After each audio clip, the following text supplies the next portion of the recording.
ആയിഷ ബീവി റളിയല്ലാഹു അൻഹയുടെ ആ ഹദീസല്ല, അതിനോടനുബന്ധമായ നൂറുകണക്കിന് സംഭവങ്ങളെ ഹദീസുകളെ പഠിച്ചതിന് ശേഷമാണ് 4 ഇമാമിയങ്ങളും തറാവീഹ് 20 എന്ന് പറഞ്ഞത്.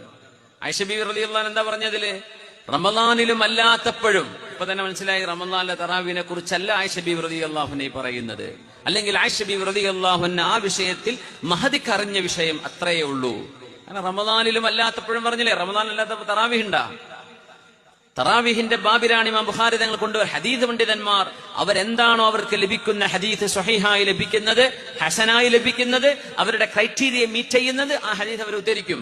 പക്ഷേ മസ്അല പറയുന്നത് ഹദീസ് പണ്ഡിതന്മാരല്ല, മസ്അല പറയുന്നത് കർമ്മശാസ്ത്ര പണ്ഡിതന്മാരാ. അവർക്കത് ഇടപെടാൻ കഴിയൂ.